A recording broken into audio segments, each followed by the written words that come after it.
Alors, en plus du tracé des différentes routes, on va annoter notre carte, notamment avec des doghouse.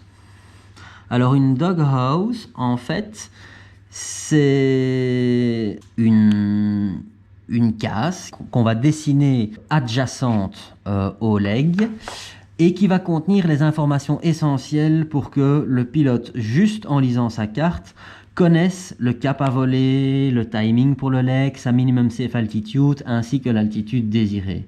L'idée est de tracer ces différentes doghouse, une pour chaque leg. Dans la situation où tracer une doghouse obstrue des informations essentielles ou obstrue la visualisation de certains reference points, alors à ce moment-là, ne la tracez pas. Alors l'exemple qu'on a pour notre vol, c'est ici pour le leg qui allait de Oscar à India, qui est un mini leg qui dure 3 nautiques et demi. On va pas aller s'ennuyer à tracer une doghouse pour un si petit leg et qui va juste encombrer la carte. Même chose pour le premier leg du seuil de piste de Charleroi à Sierra. Up to you, mais de nouveau, je trouve que cette doghouse, si on doit la mettre plus ou moins adjacente au track, elle va obstruer certaines infos vis-à-vis de la CTR de Charleroi, comme le point Sierra Whisky et tout ça. Par contre, le leg qui va de Sierra à Sierra, eh bien là, on va tracer une doghouse. Alors, cette doghouse, dessinée là sur la carte, à un endroit où elle ne va pas obstruer d'informations essentielles qui peuvent être la limite d'une TMA, un point de repère qui est intéressant. Donc par exemple ici c'est, on va mettre la doghouse ici. Et donc vous dessinez une doghouse.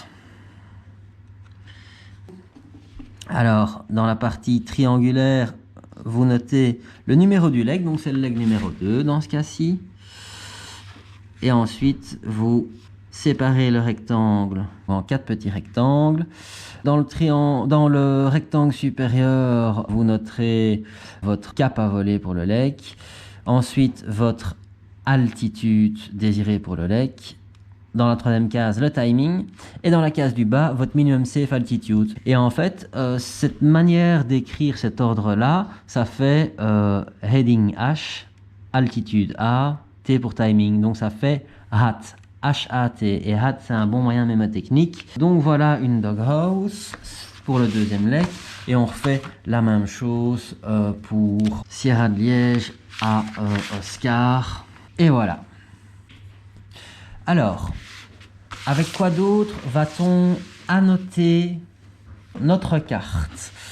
On peut annoter sa carte en contournant au marqueur que je conseille bleu dans ce cas-ci, finement contourner les bois ayant une forme dense et isolée. En fait, les bois, ce sont des références assez utiles visuellement en vol, mais le contraste du vert sur la carte, lorsqu'il est laissé tout seul, pompe beaucoup d'énergie visuelle en vol. Et donc quelque chose d'utile à faire, c'est de finement contourner la forme du bois en bleu pour intensifier le contraste de ces bois. Alors attention, il ne faut pas faire ça avec tous les bois. En fait, quand les bois sont sporadiques, comme par exemple ici, tout ça, ce sont des bois qui sont sporadiques, ça va pas être d'une grande utilité au niveau de notre navigation. Mais on peut avoir des bois qui ont une forme bien dense et isolée. Eh bien, sur notre route, directement, on voit que ici, on a un beau bois qui est de forme en fait quasiment rectangulaire. Juste ici, après avoir passé la Meuse, on a de nouveau un bois qui a une forme assez dense. Voilà. Quoi d'autre?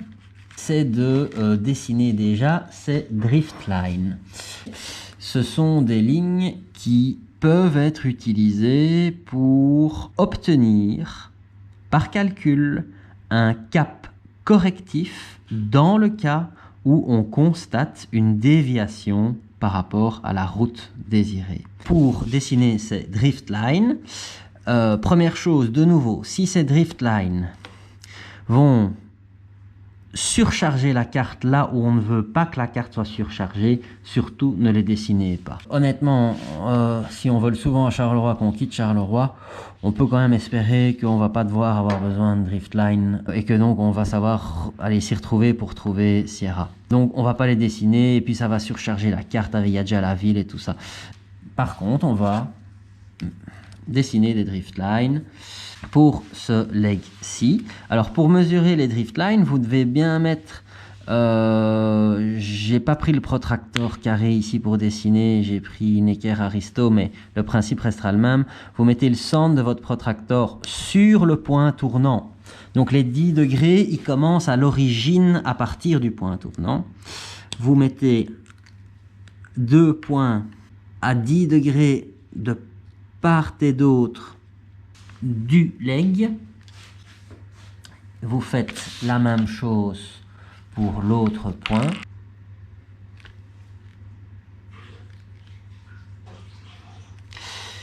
Et ensuite, vous tracez ces lignes de dérive. Alors, au niveau du code couleur, évitez surtout de tracer les lignes de dérive dans la même couleur que votre track. Si vous les tracez en noir, ben forcément à un moment donné du vol, vous allez confondre une ligne de dérive avec votre ligne de track. Ça va? Eh bien, on va utiliser du rouge pour faire ces lignes de dérive. Mais voilà, traçons une ligne de dérive à 10 degrés et l'autre ligne. Voilà. Même chose à l'autre extrémité. Voilà nos lignes de dérive.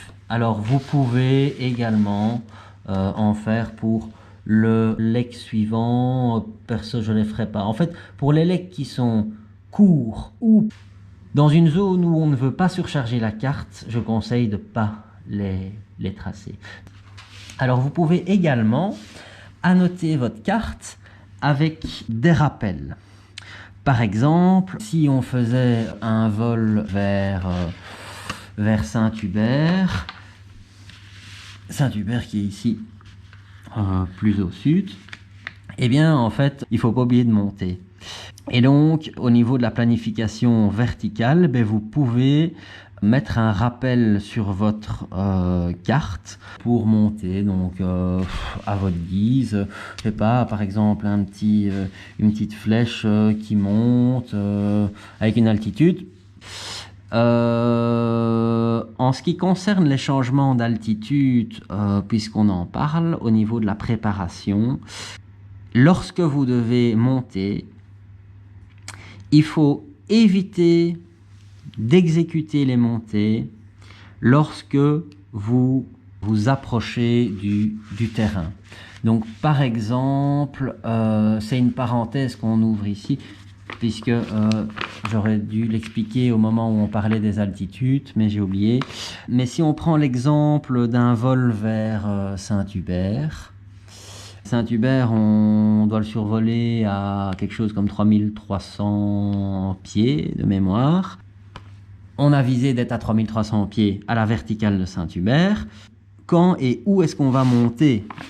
En fait, il faut éviter à tout prix de monter quand on va être en approche immédiate du terrain, simplement parce que quand on monte, forcément, on a le nez plus haut, et donc en fait, on risque de ne pas voir le terrain. Donc il faut éviter de monter à ce moment-là. D'autre part, il faut éviter de monter dans les zones où on a déjà peu de points de repère. Si on a déjà peu de points de repère et qu'en plus de ça, on se met en montée, avec le néo, on voit encore moins bien et donc ça risque d'ajouter de la difficulté à notre visualisation des points. Conclusion, il faut favoriser de monter dans les zones où on est riche en points de référence et éviter donc de monter juste en approche d'un point tournant qu'on doit voir. Ça c'est l'idée. Donc par exemple si on faisait un vol vers Saint-Hubert, on favoriserait de monter une fois qu'on a passé Sierra et de monter par exemple en passant dans la TMA de Florène, en les contactant, en leur demandant déjà de pouvoir monter par exemple à 3300 pieds, hein, et de cette manière-là être déjà à la bonne altitude en approche du terrain et avoir effectué cette montée dans une zone riche en points de référence. Voilà, parenthèse fermée au niveau de la planification verticale. Donc tout ça, on était dans les annotations de la carte, hein. On peut annoter sa carte avec des rappels pour des altitudes. On peut également annoter sa carte avec un petit symbole personnel pour se rappeler de devoir contacter une fréquence en particulier, etc., etc., etc. Mais donc l'idée, c'est d'annoter sans surcharger sa carte. Alors, on est toujours la veille du vol et j'en profite pour une étape cruciale dans la préparation d'une navigation VFR et qui malheureusement est souvent mise de côté par les pilotes. C'est en fait la révision mentale des différents points de repère essentiels le long de notre route. C'est une étape très importante. En fait, c'est un peu comme les pilotes de Formule 1 qui, avant une course, imaginent le circuit dans leur tête. Ils imaginent les virages, l'angle des virages, etc. Et en fait, ça leur permet d'être beaucoup plus performants.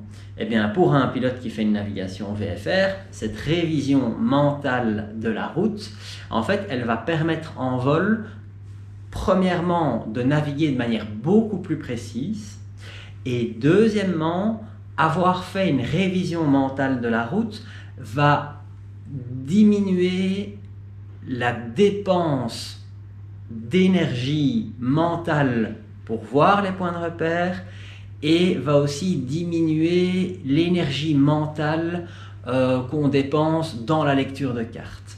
Pourquoi? Parce qu'on a déjà une brève idée, en fait, finalement, des points qu'on veut voir. Et donc, ce qu'on va faire ici, c'est qu'on va d'abord discuter des points de repère qui sont utiles pour une navigation VFR. Et dans un deuxième temps, on va faire la fameuse révision mentale des différents points de repère pour notre navigation factice. Alors, si vous prenez votre carte, la carte LOR, en fait, vous avez au dos de la carte une légende. Alors, on va prendre la légende pour analyser les différents points de repère et leur utilité. Alors, on a d'abord le symbole des clochers d'église. Alors, bon, point de repère ou pas, en fait, ça dépend simplement de la hauteur de ce clocher d'église. Donc, ça dépend du fait qu'il soit dans une ville dense, qui fait qu'il va peut-être être moins visible. Alors, on a les cheminées et les tours, hein, quand elles sont uniques ou quand elles sont multiples. En fait, les tours, de même que les antennes, ce sont des bons points de repère ou pas. De nouveau, ça peut l'être. Alors, un des facteurs qui va faire que une antenne est suffisamment visible, en fait, c'est son émergence, c'est-à-dire sa hauteur. Et l'altitude ainsi que la hauteur des tours et des antennes, en fait, elle est donnée sur la carte. Vous avez d'abord l'altitude, et ensuite, entre parenthèses, vous avez la hauteur. Alors, qu'est-ce qui va être une bonne antenne en matière d'émergence? Eh bien, une des astuces pour considérer ça, c'est en fait de prendre comme référence la hauteur d'une éolienne. En moyenne, elles ont une hauteur de presque 500 pieds. Dès lors, lorsque vous avez une antenne ou une tour le long de votre route, eh bien, vous pouvez juger de l'émergence de cette antenne, de cette tour, par rapport à la hauteur d'une éolienne. Alors moi, ce que je dis, c'est que les antennes, les tours, qui sont au moins égales ou supérieures en hauteur par rapport à la hauteur d'une éolienne, eh bien ça devient des antennes qui sont quand même suffisamment hautes que pour être bien visibles. À l'inverse, lorsqu'une antenne ou une tour est à une hauteur qui est moins de la moitié de la hauteur d'une éolienne, ben on peut se figurer visuellement à quoi ça va, ce que ça va donner. Et là, c'est plutôt des antennes ou des tours qui deviennent petites, mais de nouveau, l'émergence n'est qu'un des facteurs qui rend visible, plus ou moins visible ou pas, la tour ou l'antenne. Alors, donc il y a l'émergence dont il faut tenir compte, et également, c'est en fait le contraste de l'antenne par rapport à l'environnement. Alors une antenne qui est peinte en blanche, même si elle est petite, il y a de fortes chances qu'on la voit. Par contre, les antennes ou les tours qui sont de couleur plus grise, plus sombre, ben là deviennent plus difficiles à voir. Voilà. Alors, on poursuit l'étude des différents points de repère. Et qu'est-ce qu'on a ici? On a les éoliennes. Alors, ça peut être des bons points de repère, comme ça peut être des points de repère qui vont nous mettre dans l'embarras. Alors tout d'abord, je ne sais pas pourquoi, mais j'ai déjà remarqué que parfois il y avait des champs éoliens dessinés sur la carte, mais qui n'existent pas en vrai, et à l'inverse, des champs éoliens qui existent en vrai, mais qui ne sont pas encore sur la carte. Donc ça, c'est déjà un premier élément de prudence. Autre point important en ce qui concerne les éoliennes, c'est que il y a de plus en plus de champs éoliens. Et donc, lorsque vous avez différents champs éoliens, comme par exemple le long de l'autoroute de Liège, là vous avez une kyrielle de champs éoliens sur la carte. Alors évidemment, c'est facile d'en confondre un avec un autre. Donc les éoliennes, on va dire, pourquoi pas, quand c'est un champ éolien qui est isolé et qui existe en vrai et sur la carte. Un petit détail qui a son importance, c'est que vous voyez, vous pouvez avoir le symbole d'une éolienne avec deux éoliennes, alors quand vous avez deux fois le symbole, en fait, c'est que vous avez un champ simplement avec plusieurs éoliennes. Vous pouvez aussi avoir un symbole unique. Et ça, c'est très utile, parce qu'en fait, c'est le symbole lorsque il n'y a qu'une seule éolienne. Donc ce n'est plus un champ éolien, c'est une éolienne isolée. Et ça, c'est assez utile parce que c'est relativement rare d'avoir une éolienne isolée. Voilà, on continue avec les lignes haute tension. On en retrouve sur la carte avec deux types de symboles en fonction de si la ligne haute tension est soutenue par un pylône ou si elle est soutenue par deux ou plusieurs pylônes. Alors, les lignes haute tension, bon point de référence ou pas, eh bien, ça se discute. En fait, une ligne haute tension, c'est quand même un élément qui est relativement fin, donc ce n'est pas un point de repère facilement visible en amont.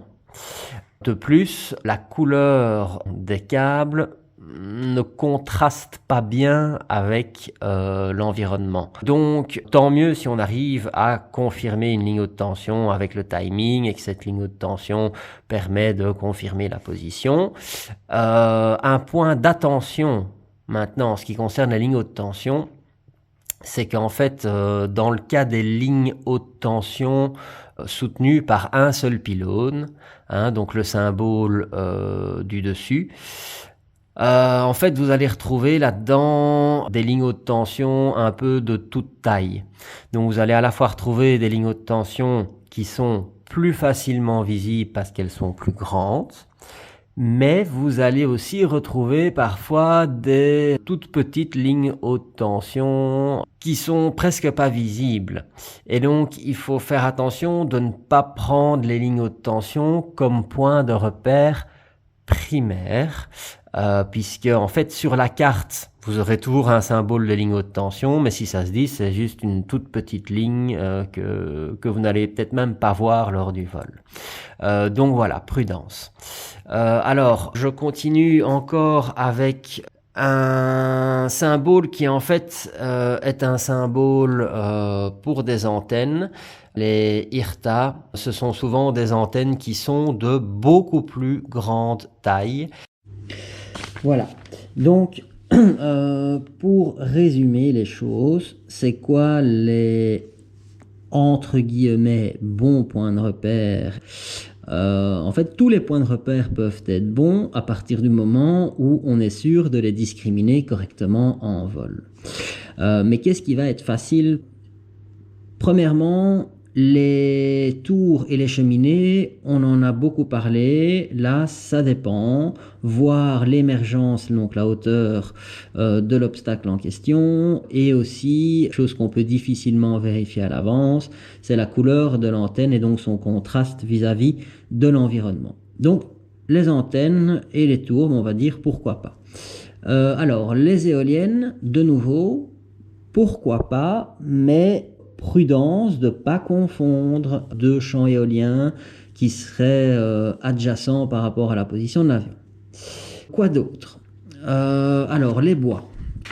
Les bois peuvent être des points de repère très très utiles en vol, mais pour faciliter leur discrimination, comme on a vu, il est conseillé de finement contourner la périphérie du bois. Alors, attention de ne pas s'emmêler les pinceaux avec les bois lorsque vous avez trop de bois et que les bois sont dispersés, sporadiques. Quoi d'autre? Les routes, évidemment. Les routes utiles, ça va être les autoroutes et les nationales.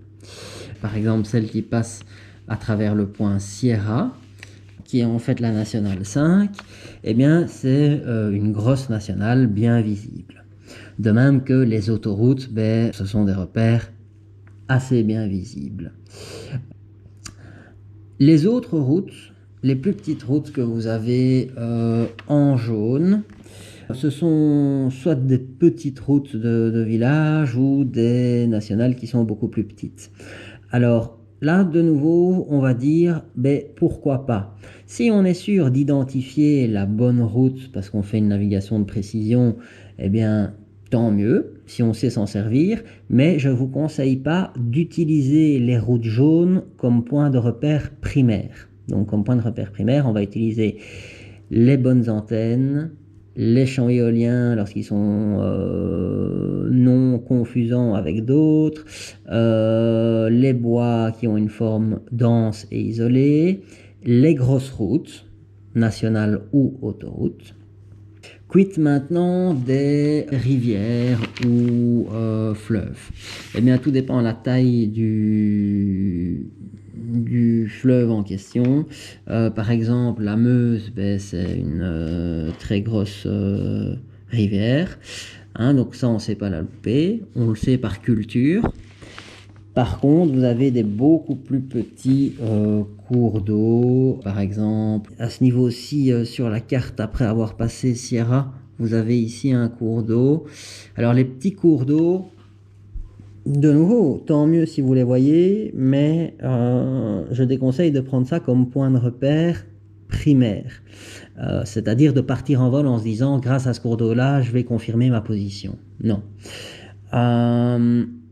Évidemment, autre point de repère très très utile, ce sont les villes, hein, les grandes villes. Donc par exemple, lorsqu'on fait notre vol ici, on aura à un moment donné la ville de Namur qui sera visible sur notre gauche. Ça, c'est un point de repère majeur. Alors, quoi d'autre au niveau des points de repère? On a également les lacs. Les lacs, en fait, ici, sur notre route, on a un petit lac qui est un peu caché par un symbole de reporting point qui s'appelle Entry North, et c'est le lac de Bambois, en bleu sur la carte. Alors les lacs, en général, c'est des bons points de repère parce qu'il n'y en a pas énormément, donc quand il y en a un, on peut quasiment être sûr de le confirmer facilement. Ça peut être des points de repère relativement bien visibles. Attention en cas de sécheresse, évidemment, si le lac est asséché, ben, il n'y a plus de lac. Donc voilà. De même qu'en hiver, le lac est gelé et qu'il y a de la neige dessus, ben, vous n'allez pas voir le lac. Ça va? Donc voilà. Pour les autres points de repère, on a également des points bleus sur la carte. Alors, on va trouver un point bleu, par exemple, juste ici, vous avez un point bleu sur la carte. Ces points bleus, ce sont les châteaux d'eau. Ce sont des points de repère relativement utiles parce que le château d'eau a un peu cette forme unique de tour assez large, quoiqu'elle n'est pas très haute. Donc ça peut être bien les châteaux d'eau. Quoi d'autre encore comme point de repère, ce sont les châteaux. Alors, vous avez sur votre carte le symbole de ces châteaux. Vous en avez par exemple un ici.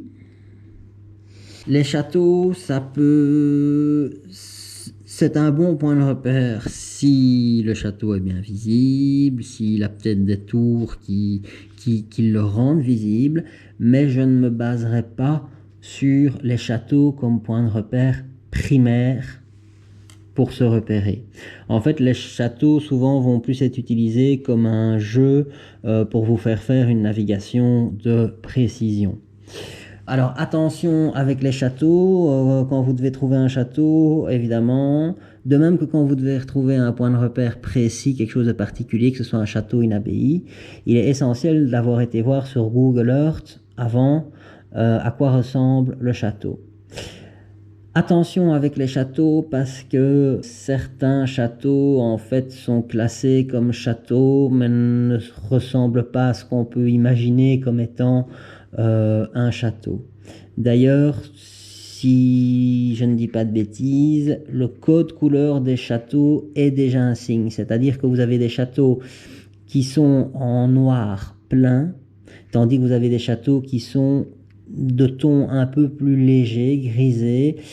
Si ma mémoire est bonne, il y a une différence entre les deux, il faudrait que j'aille revoir, mais en gros ceux qui sont un peu grisés, ça peut être des grosses fermes ou des châteaux déclassés, mais je suis prudent parce que je ne suis plus sûr. Voilà. Donc, résumons, les autoroutes, super bien, les grosses nationales, bon point de repère aussi, les tours, antennes peuvent être des très bons points de repère, les bois bien isolés, bon point de repère, les lacs, oui, si le lac est visible, les grosses villes, bien sûr, et les grands fleuves. Qu'est-ce qu'on a d'autre? On a encore le symbole des abbayes. Alors, par exemple, ici, le long de notre route, vous avez le symbole d'une abbaye. C'est un bloc carré surmonté d'une croix religieuse. Là, on a l'abbaye de Floreffe. En général, une abbaye, c'est quand même assez imposant. Donc, ça peut être un bon point de repère également. J'oubliais aussi quelque chose d'essentiel. Ce sont les lignes de chemin de fer.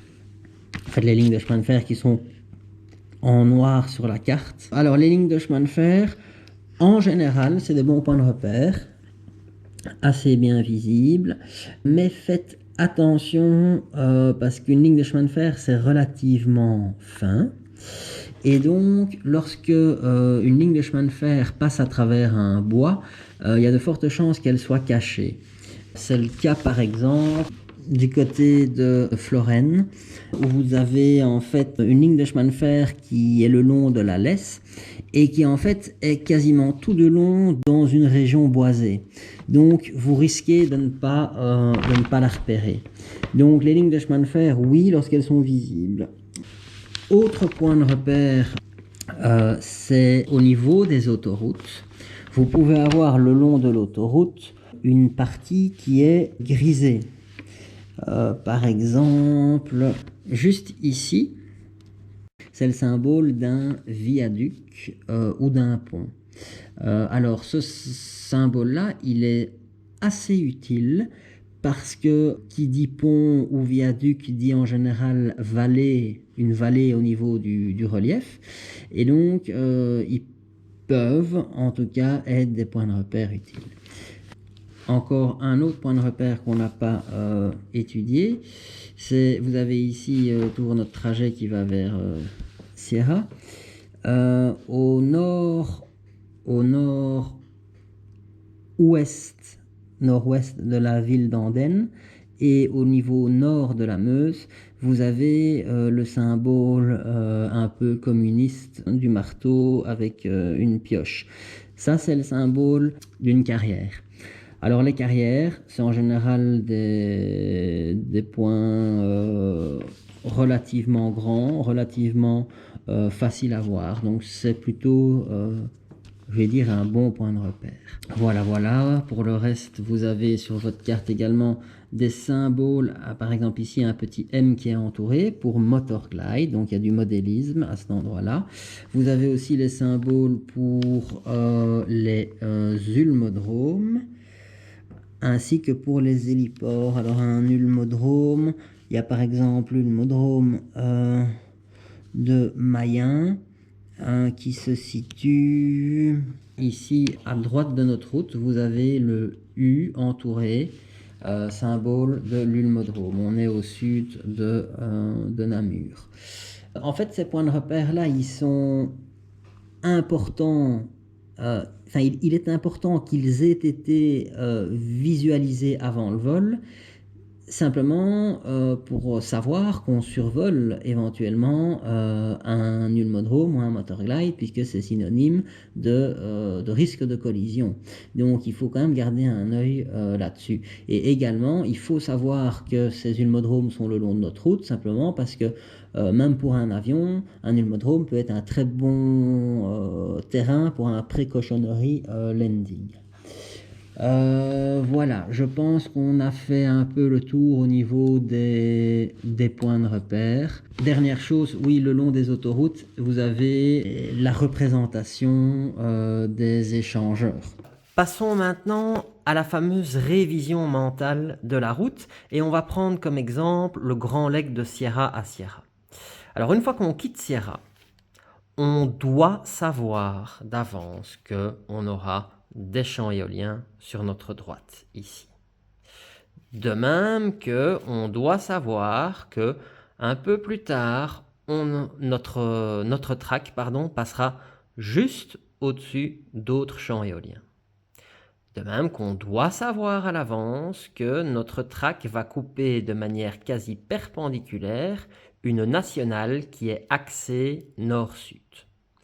On doit savoir par la révision mentale de la route que notre track passe quasiment au-dessus du lac ici de Bambois. De même que on doit savoir d'avance que notre track passe au niveau de la limite sud d'un bois quasiment rectangulaire. By the way, il y a une petite antenne juste sur notre track. Je dis petite parce que en fait, elle fait 238 pieds. Révision mentale de la route toujours, on doit savoir que sur notre droite, on aura une assez grande antenne. C'est en fait l'antenne de Profondeville. Très grande parce que regardez, elle est plus grande qu'une éolienne. 542 pieds. Révision mentale de la route toujours, et là vous allez voir à quel point c'est important de faire cette révision mentale de la route. C'est qu'en fait, on va croiser la Meuse. Mais on ne croise pas la Meuse n'importe où. Si vous analysez bien votre carte, en fait, notre track, il passe la Meuse, avec sur notre droite un pont, et sur la gauche de notre track, ici plus haut, on aura un espèce d'îlot au niveau de la Meuse. Alors ça, si vous ne faites pas une révision mentale de la route au préalable, je peux vous dire qu'en vol, vous n'allez jamais... Enfin, il va être très difficile d'avoir une lecture de carte en vol à ce point précis que pour avoir visualisé où passait précisément notre track sur cette Meuse. Alors, après avoir passé la Meuse, on passe plutôt sur la partie nord d'un bois rectangulaire. Ensuite, on croise une ligne de chemin de fer. Ensuite, on passe la E411 et on a sur notre gauche un espèce de V entre la Nationale 4 et la E411. Le V est juste ici. Et ainsi de suite, on continue l'analyse des différents points et on fait ça en fait pour toute la route. Alors, j'ai d'abord ici projeté la carte. Simplement, vous ne le voyez pas, mais si vous dépliez votre propre carte, eh bien en fait, si vous regardez toute la partie sud, ici au sud des Ardennes, au sud, donc les Ardennes, eh bien, vous allez voir qu'en fait, l'espace aérien en termes de zones prohibées, restreintes, dangereuses, TRA, TSA, devient vraiment un mismatch dans lequel il est difficile de s'y retrouver. Et donc, le but va être de voir comment l'AIP va nous aider au niveau de la préparation pour tenir compte des différentes zones. Mais je vais élargir ça pour vous donner une vue d'ensemble de l'AIP, pas seulement au niveau de la préparation de la NAF. Alors on va passer maintenant dans l'AIP. Vous avez 3 sections. Vous avez la partie 1, générale, la partie 2, in-route, et la partie 3, aérodrome. Alors, vous accédez à l'AIP via le site de Skies.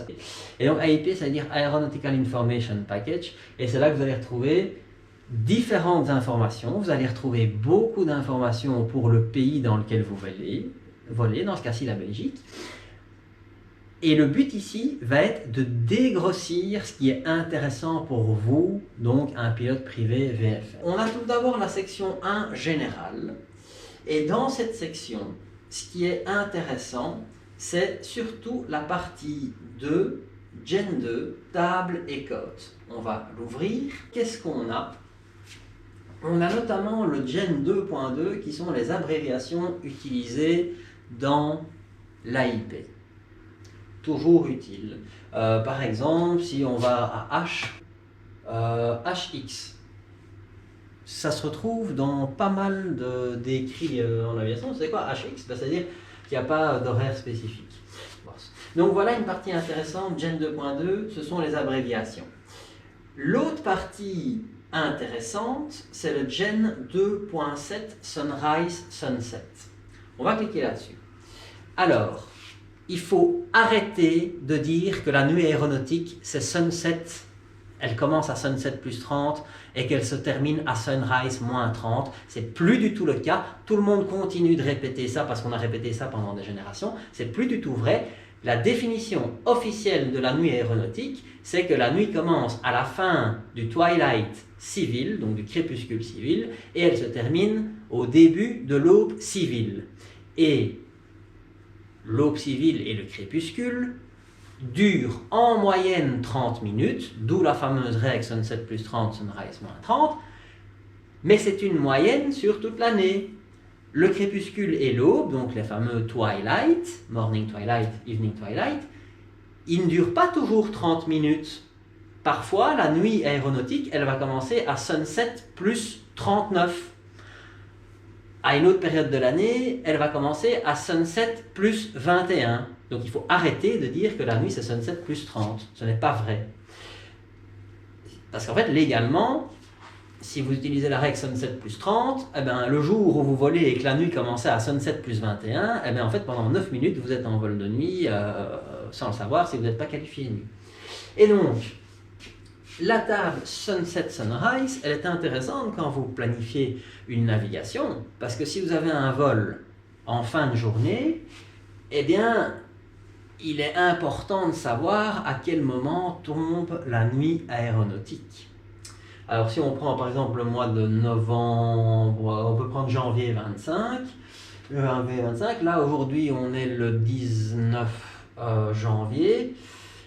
Eh bien vous avez le twilight jusque, et vous avez ça pour la date du 16 et pour la date du 21. Eh bien vous pouvez faire à la louche une interpolation. Donc on est le 19, donc en fait on est presque à mi-chemin entre 16 et 21. Donc en gros on a un twilight jusque 16h40, allez, quelque chose comme 48 UTC. Et si vous regardez le sunset, vous voyez sunset 16h08 et twilight jusque quoi? Jusque 16h45, donc c'est pas du tout sunset plus 30. D'accord? Donc faites bien attention à la définition légale de la nuit, qui est en fait la définition de l'EASA, et c'est celle-là qui est reprise dans l'arrêté royal pour nous.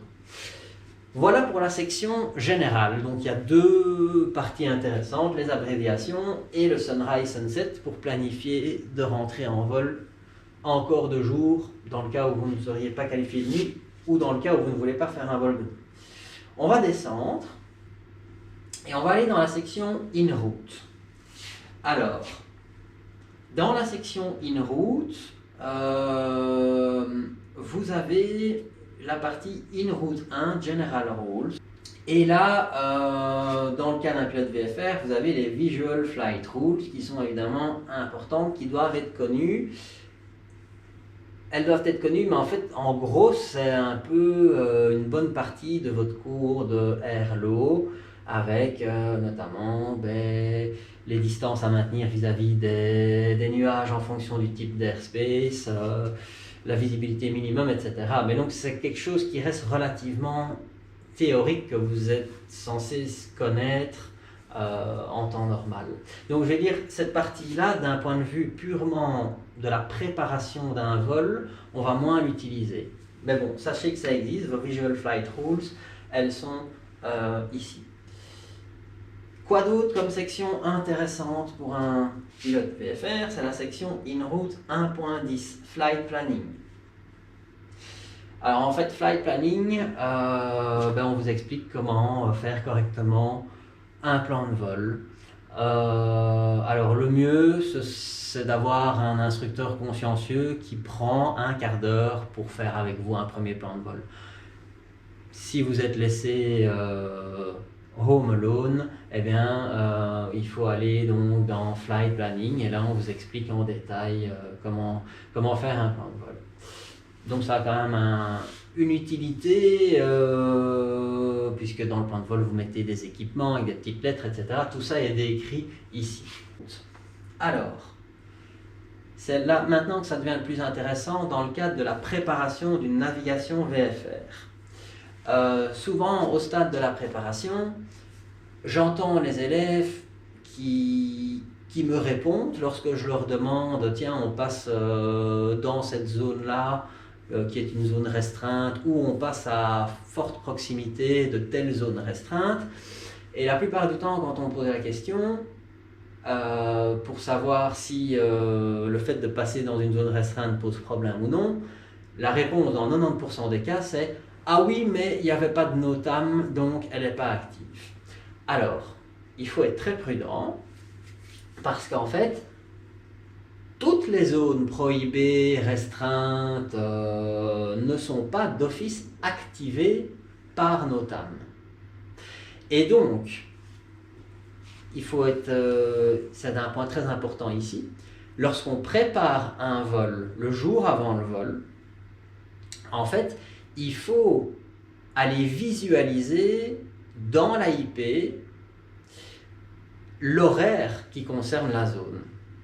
Et là, soit on aura des zones qui sont activées par NOTAM, ou alors d'un autre côté, on a des zones qui ont un horaire prédéfini dans l'AIP. Et dans le cas où il y a un horaire prédéfini pour une zone, vous n'aurez pas spécialement un NOTAM qui vous dira attention, la zone est active. Si on prend par exemple la zone, on va essayer d'en trouver une sur notre carte. On va revenir sur la carte. Voilà, ici la carte.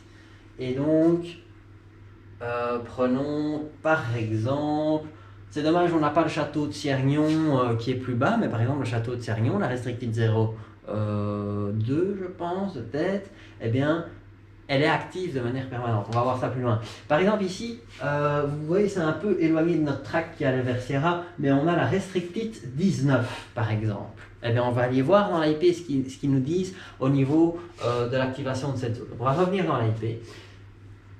Et tout d'abord, ici dans la section in-route, de nouveau, on a une section intéressante au niveau de la préparation du vol, qui sont les in-route charts. Alors, souvenez-vous que j'avais dit que la carte LOR, elle reprend quasiment toutes les zones, et donc ça peut être très difficile de s'y retrouver. Alors, dans l'AIP, la section in-route charts, c'est une section qui vous donne des cartes par type de zone et qui permet donc de plus facilement s'y retrouver. Alors il y aura plein de cartes qui ne vont pas vous être d'une grande utilité, comme les AirNav routes et tout ça, c'est pour l'IFR, mais si on descend, vous avez aussi les routes militaires, si on descend, stop, ici, voilà, on a par exemple la in-route 6 index.02, c'est une carte qui va reprendre uniquement les zones prohibées, restreintes, dangereuses. Et donc ça permet déjà de dégrossir la carte LOR et vous savez tout à fait reproduire votre routing pour voir à proximité de quelle zone vous passez. Par exemple, si on prend ici, donc pour notre vol de Charleroi, on quitte Charleroi par le sud. Et là, en fait, en quittant Charleroi par le sud, on est à proximité de Florène avec une zone, notamment la restricted 06 Bravo. On ira voir de quoi il en retourne plus loin. Si on continue vers Liège, ah voilà, le petit rond ici, c'était ce que je vous disais là tantôt, le petit rond qui est là, c'est la restricted 02, le château de Ciergnon. On va un peu dézoomer. Alors, qu'avons-nous comme zone qui nous concerne vraiment pour notre vol de Charleroi à Liège, avec donc notre track qui passe ici? Notre track il passe à proximité d'une restricted 06 Bravo. Ça fait une chose. Notre track, si on dévie un peu de la route, il passe à proximité d'une restricted 44. Il passe à proximité d'une danger 37. Il passe à proximité de la danger 29, la grande zone ici. Et on passe en allant de Sierra de Liège à Oscar, on passe pas loin de la restricted 71. Et ici vous avez la restricted 19 dont j'avais parlé quand on visualisait la carte. Eh bien voilà, donc in-route charts, en fait ça permet de voir ce qu'il y a, mais ça ne donne pas l'explication. Donc retenez, in-route charts, ça permet de voir les zones de manière claire. Qu'est-ce qu'il en est au niveau de la nature de la prohibition, de la restriction d'une zone ou du danger de ces zones? Eh bien, ça, on va le trouver dans Navigation Warnings. Si on va dans Navigation Warnings, on a le pourquoi. Donc, in-route charts, c'est voir, et Navigation Warnings, c'est comprendre ce qui se passe. Prenons les zones prohibées, restreintes, dangereuses. Et vous avez toutes les zones d'abord restreintes qui sont citées. Alors stop ici, on a la restricted 02, c'est le château de Ciergnon, le château du roi.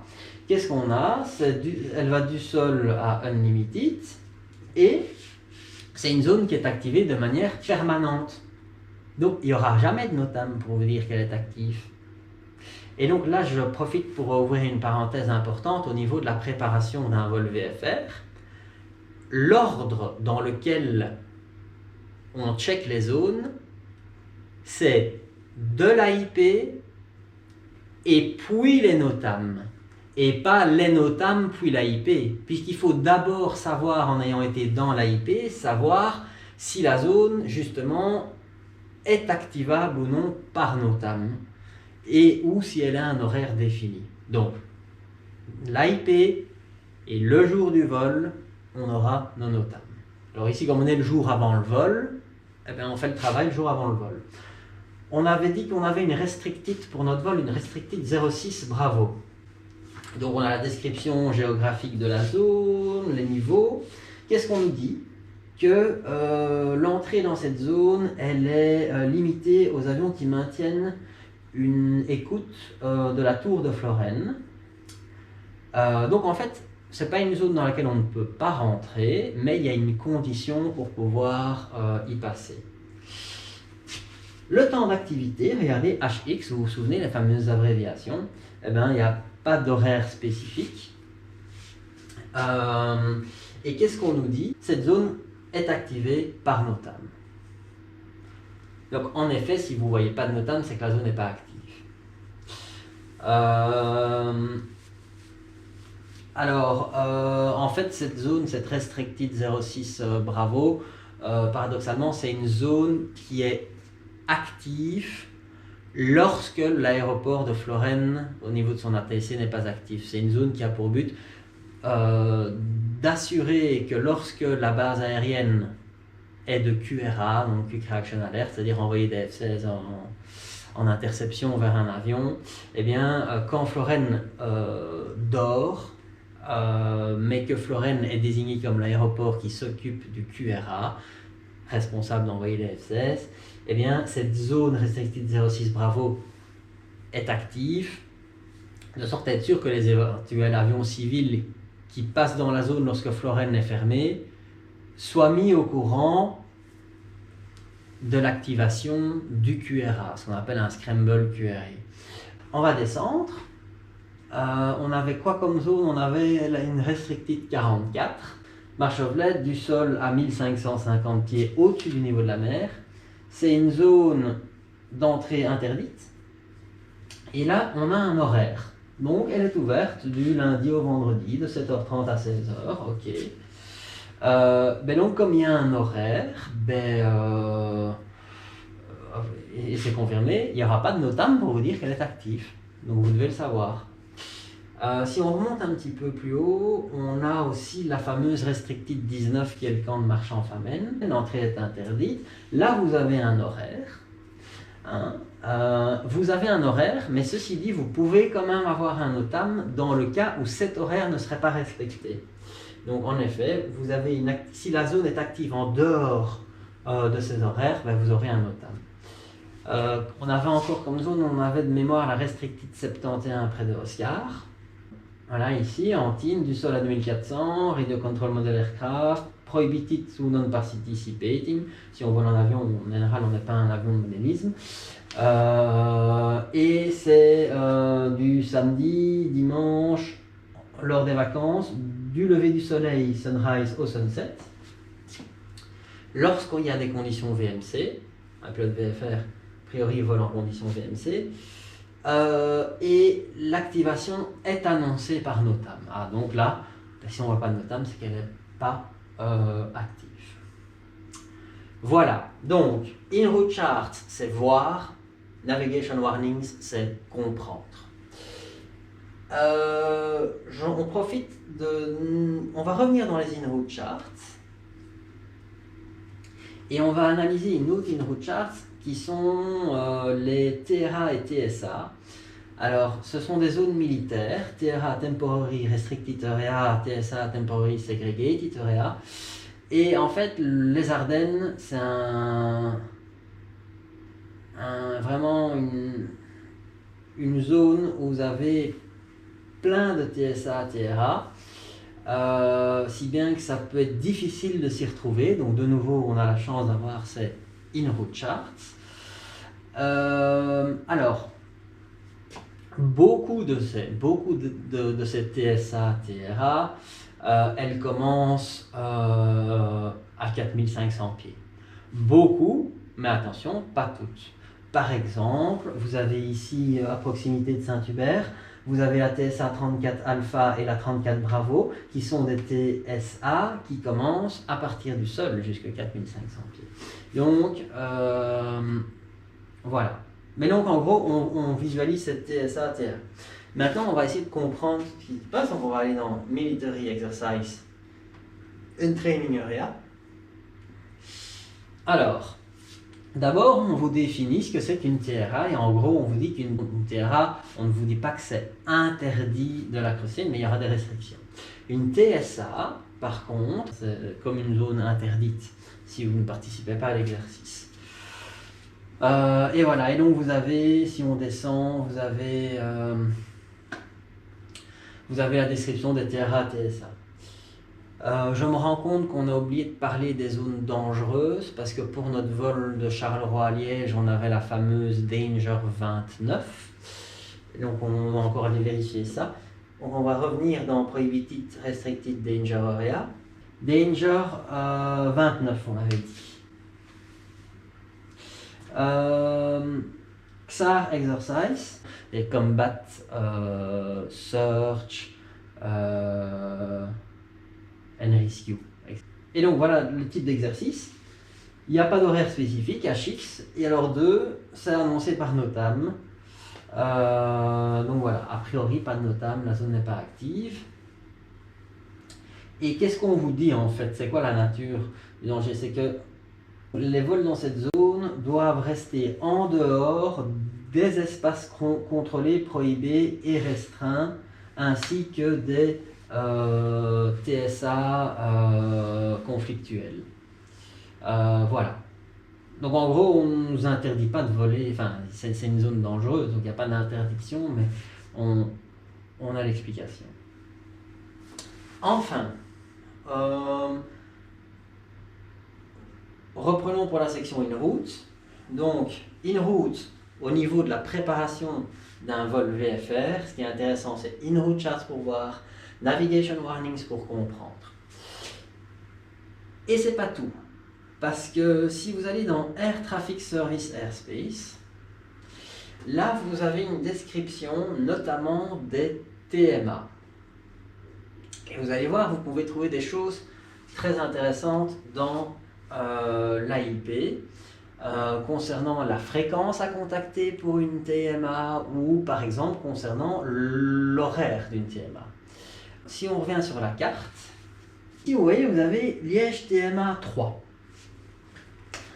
Alors, cette Liège TMA 3, parfois il y a des élèves qui veulent absolument passer en dessous en vol de jour, parfois de manière ennuyante, par exemple pour aller à Saint-Hubert, rester longtemps à 2400 pieds pour rester en dessous de cette TMA 3. Or, si on va lire l'AIP, on va aller chercher cette TMA 3 de Liège, elles sont classées par ordre alphabétique et on arrive sur Liège TMA 3. Alors, elle est active de 22, c'est en Zoulou, hein. En Zoulou, tout en Zoulou et partout, sauf dans les plannings de vol. 22 à 5 heures en hiver, l'horaire en été est entre parenthèses. Donc elle est active tous les jours, mais elle est active la nuit en fait, c'est ça qu'il dit, hein. Active daily. De 22 à 5 heures Zoulou. Voilà, donc en gros, en fait, cette zone, la plupart du temps, de jour, elle est fermée. Revenons au niveau d'une autre TMA. On va aller chercher la TMA 1 de Bruxelles. La TMA 1 de Bruxelles, c'est une des fameuses TMA qui ne commence pas à 2500 pieds, puisque je vous avais dit qu'il y a il y a quand même quelques exceptions de TMA qui commencent en deçà des 2500 pieds et qui du coup sont piégeuses. C'est le cas par exemple de la TMA 1 de Bruxelles, c'est la TMA en fait dont la délimitation qui coupe Nivelles en deux, et donc on peut tout à fait passer dedans. Il suffit d'avoir une crossing clearance. Le mieux c'est de demander d'abord au préalable avec Charleroi, c'est de demander une coordination avec le secteur de Bruxelles pour faire un crossing et en décrivant son routing.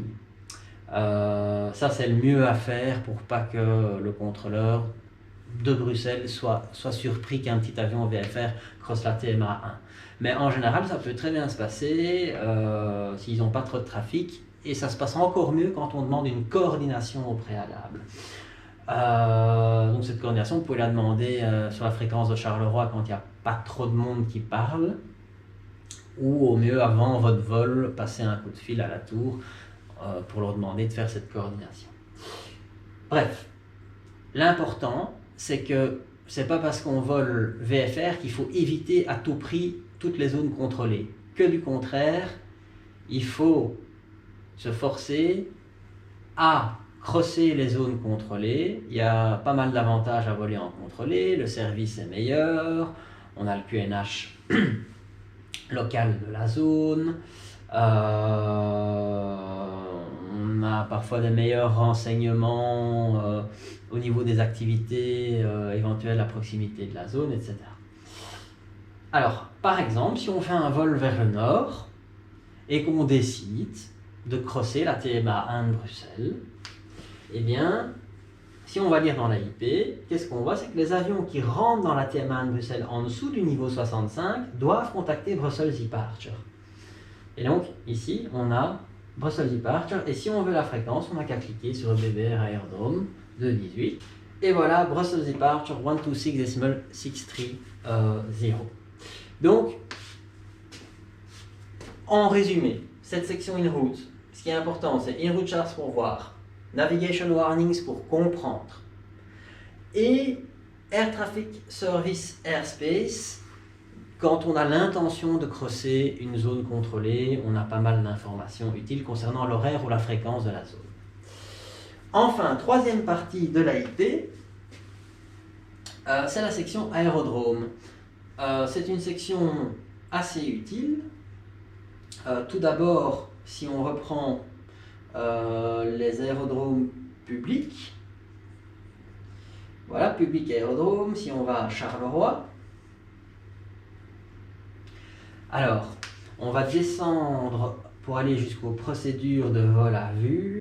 D'abord, on a les procédures IFR. Alors, on va s'arrêter d'ailleurs ici, puisque en fait, on se rend compte que pour certains aérodromes, en tout cas, vous avez des cartes en fait, qui sont des cartes de l'AIP.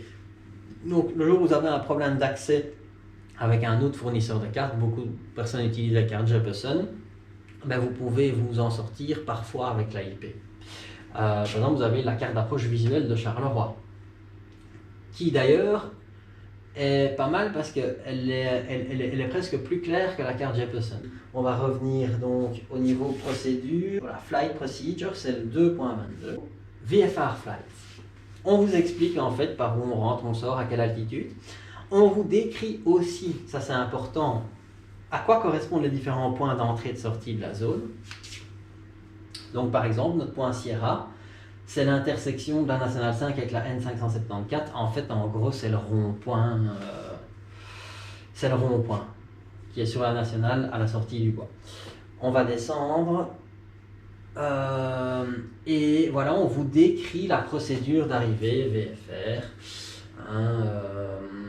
pour les arrivées, pour les départs. Ce qui est important de savoir, c'est que l'AIP, c'est la loi. Jeppesen, c'est une entreprise privée, donc en fait, normalement c'est très fiable, hein, mais il faut faire bien attention que ce qui compte, c'est ce qui est publié dans l'AIP.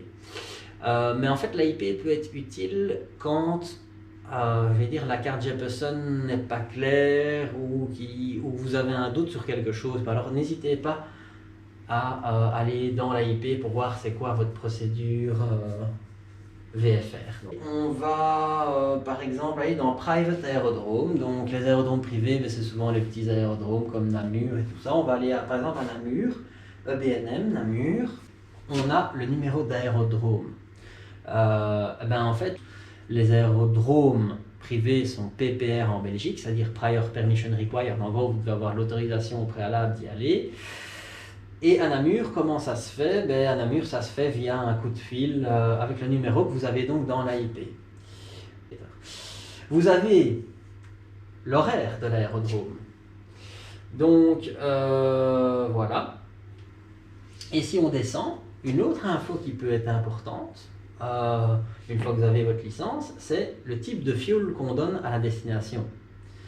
Si vous avez besoin de Jet A1, ben sur tous les aérodromes du monde, vous n'avez pas du Jet A1. Donc ici, par exemple, à Namur, ils ont les deux. Voilà au niveau de l'AIP. Donc, surtout retenez, c'est d'abord, on est censé avoir une connaissance de l'AIP vis-à-vis des zones au préalable du jour du vol, puisque toutes les zones ne sont pas activables par notre. Alors, encore une étape de la préparation, c'est de faire son comme planning, c'est-à-dire qui on va contacter et quand. Alors, pour notre vol, c'est simple, on quitte Charleroi qui est contrôlé, donc on sera en contact avec la tour de Charleroi et on a la fréquence sur la carte d'approche. Ensuite, en quittant par Sierra, à 2000 pieds, ainsi que pour tout le leg qui rejoint la CTR de Liège, eh bien, on va être en espace non contrôlé, en espace golf. Alors, quand on est en espace non contrôlé, il est conseillé d'être en contact avec un service d'information de vol. Donc, ce qu'on appelle un FIS, Flight Information Service. Dans ce cas-ci, ce sera Brussels Information 126.9 pour la fréquence. Alors ensuite, on rentre de nouveau en contrôlé sur Liège. Et quand on rentre en contrôlé par une CTR, on est censé contacter la tour. Si on rentrait en contrôlé par une TMA, on est censé contacter l'approche. Et de nouveau, les fréquences, elles sont données sur les cartes d'approche. Alors, contacter la tour quand on rentre dans une CTR et contacter la fréquence d'approche quand on rentre dans une TMA, c'est presque toujours vrai. Mais par exemple, pour Beauvechin, eh ben, si vous allez lire l'AIP, Beauvechin, ils disent que pour crosser leur CTR, ils ne veulent pas que vous contactiez la tour, ils veulent que vous contactiez la fréquence de Beauvechin Approach. Voilà, alors donc c'est important de faire son comme planning, et une chose importante, c'est d'être intelligent dans les fréquences qu'on va contacter, surtout quand le fait de contacter une fréquence peut être, on va dire, facultatif. Par exemple, imaginons que vous quittez Charleroi par Sierra Whisky et vous décidez d'aller en France. Eh bien, à l'ouest de Sierra Whisky, quand vous rentrez en France, le service d'information, ça va être Lille Information. Eh bien, si vous quittez Charleroi par Sierra Whisky et que vous rentrez en France, ça sert à rien de contacter Brussels Information pour 30 secondes, pour les 30 secondes ou la minute ou peut-être un peu plus où vous allez être en Belgique. Donc c'est important de faire son comme planning en étant dans l'idée de ne pas se surcharger lorsqu'il n'est pas obligatoire de contacter une fréquence.